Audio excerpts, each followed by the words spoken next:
Soon it'll be blokes with goatees. Yeah, goatees and walking sticks and shit like that to get down the beach. But yeah, just to rectify that, I didn't win 16 Open championships, no. But that was it was all a part of being a part of surfing, being a part of there, you know. And I found actually it was harder. The older you get, the harder it is to win, because the motivation sort of slips out the back door, the health slips out the back door. But to motivate yourself and win and try and win and win and win, my motivation was to prove that my surfboards worked. I know that sounds stupid, but it was I never advertised.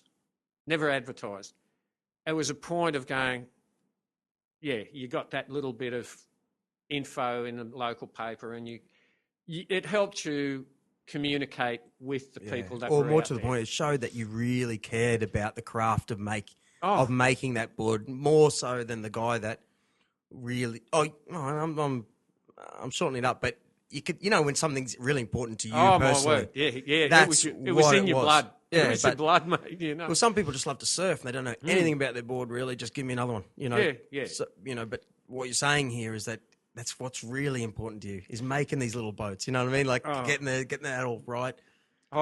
It'd be the same as, a brilliant mechanic watching his bloke on a bike win a Grand Prix. And yet never ridden one himself. Yeah. Yeah. Well, has no passion to ride that bike, but he just knows the mechanics. Yeah. But to actually there would be another guy that I think Wayne Dean would be getting up there too. But there is a lady, Sandra English, I think her name is, who's won. She's a legend amongst legends, mate. She's unbelievable. She's most probably won 15 Australian titles. Okay. And, longboard titles here, there and everywhere. But just from Sydney, I think. Yeah. No, here on the Goldie. Okay. Sorry. Yeah, I think she's from around here. Sorry, she's in the longboard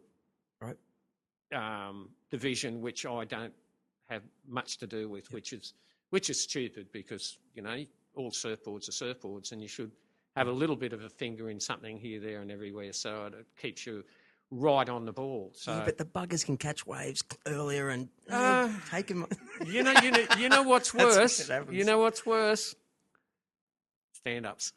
Oh, yeah. Out at Currumbin. I won't surf Currumbin again, because one time I was out at Currumbin, mate, I got run over 3 times just trying to paddle out. Yeah, dangerous. Oh, they hurt. Yeah. Like a surfboard, you can just sort of go, oh, shit, And we hire them. I want you to come along. We hire them every Thursday morning, really early, good crew of it, but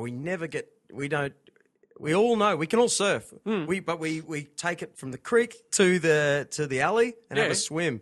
It's like, no way are we going to ruin the waves for the surfers. I know a lot of surfers who do that. I've got a fiery mate. Him and I did a few boards, and we called him Secret Agent, and it was just a fun thing. And he was a brilliant longboard rider. Now he's gone to stand-ups, and I saw him at the contest at Burleigh the other day, and he snuck up behind me, and he's gone, "Hey, TD, how are you?" I went, "Oh, Jesus, Anyway, he's gone, "Oh, you're still surfing. How are you going after your heart problem and all this sort of stuff?" And I said, "Yeah, I'm getting back onto it, I'm cracking it." And I said, "What I've got to tell you is I've gone to 8 foot." And he's just pissed himself laughing. He's gone, "You paid the shit out of me all these years about surfing longboards." Troy Pearsey, he's the most magnificent kid. He said, "I beat you. My stand-up is 7'6".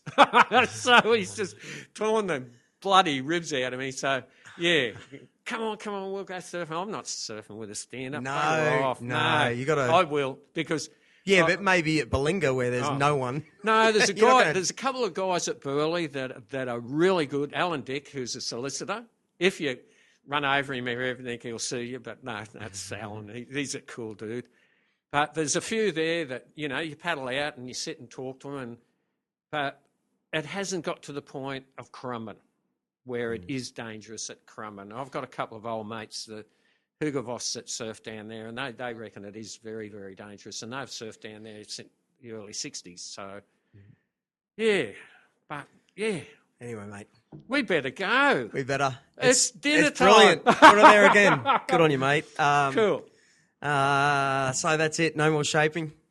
Come on. A TD collection once every 6 months or something. Something. You know. Why do you need to stop? You know, like what? Why? You know, I find we're all going to be gone one day, and you don't want to be just waiting for that to happen. You know what I mean? It's what you do. You know what I mean?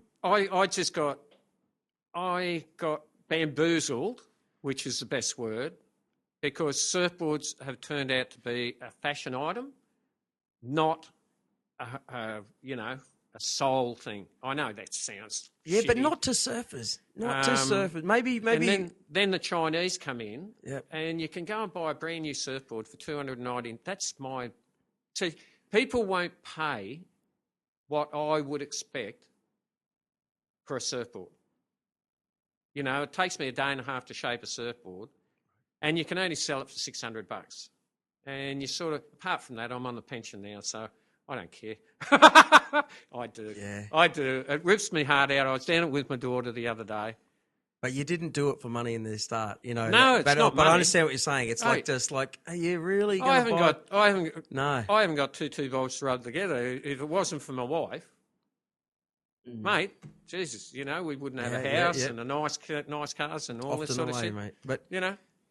But it'd be a shame for you to stop doing it. That's what I'm saying. As we turn this recording off, it would be. I hope people hearing this will hear it and go, "There's something we need to put above the bar," and I hope he's making one this next 6 months because I'll buy it for whatever it's worth. You know what I'm saying, matey? If it was in a smaller population where you can have your tentacles out there reaching people do understand. But seeing we're in such a transient population, you can't maintain your name factor, if you know what I mean. Like 12 months down the track, say Fred Nurk is building the best surfboard on the Gold Coast. 12 months down the track, nobody will know of him if he doesn't try to keep ploughing and having the top surfer surf for him. And I've got a mate up at Mermaid, and I take my hat off to him. It's Stewie Smith. He makes boards up there, and he's made them for quite a while. That's he's in Stewart brand, right? Yes, Stewart. Yeah, I've had one. Yep. Oh, mate, beautiful, beautiful product. He's in North End. He supports North End. He does he's of the old school. He surfs in the contest and helps and sponsors and, but being a single individual, the monetary factor has surpassed, it's gone. I can't make ends meet when you got a factory and all the insurances. Like, it costs you a fortune to insure, this will blow you out, have a proper insurance so the actual surfboard that a surfer's surfing out there and it comes back and hits him and he can turn around and see you. That's the same as Ford Motor Company. Making a Ford, it runs over somebody and you can sue Ford. You can't understand where and how that ever got put together. It's just not surfing, is it? These insurance companies have screwed everybody. I didn't realise that would even happen. The insurance for me, being just a shaper, just a shaping bay, no dust, no shit, I cleaned it up every day, was so astronomical because you were regulated in with boat building. I know what we'll do. I'll make you a sticker that put under the not for surfing purposes. Sold. And on that note, good on you, mate. Hey, see you again soon. This has been a brilliant journey, and excellent. I hope we see each other again. Good on you. Shake 3 times. Thanks, buddy. 2 girls for everyone. I got a 34 wagon and we call it a Woody. Surf City. And that's another thing that won't be recreated in a hurry. surfing on the Gold Coast and that era that we all look back at with our mobile phones, look back at the freedom these people had, their blonde hair and their cool old cars, and you know, we knew they worked, and then on Saturday they didn't work. There was no late night shopping, you know, in those golden days. See, if someone didn't know where you were, if you were traveling to some beach somewhere, absolutely no one knew where you were. And the freedom, the exhilaration, I can even remember of just feeling like you're out there alone and anything could happen. So you better look sharp. So just to speak to a legend like Tony Dempsey, thank you, mate, for coming in. Thank you to Daryl Barrington, your son Steve, for sitting in the corner of the room. Matt G on photography. You'll hear Matt G snapping away. That's right, professional show, guys. And thank you to Koala Karma, the chill out drink, for letting us sit back, relax, and just chill out. Beautiful ingredients in that drink. Ask for it. It's in all the health shops. And they're trying to get it into the big shops right now. But you're better than that. You can go find it. Hey? Hey?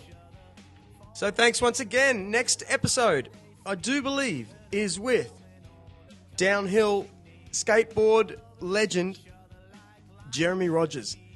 Oh, geez. Are you insane? But I cannot wait to listen to this guy tomorrow. So thanks for tuning in. I love you. Thank you from everyone all over the world for listening to this. Thank you to the locals on the Gold Coast if you are listening to this. It blows me out. But I figure that if we don't start creating our own legends, then who else will? You know what I mean? But real stuff. Relatable stuff. You know, not 5 minutes on some radio or TV show stuff where we can't be ourselves. I want to know the real you. What crappy car did you drive into my driveway with? It, like me, you know, that's the real us, and that's why I'm proud. So, over and out. Ta.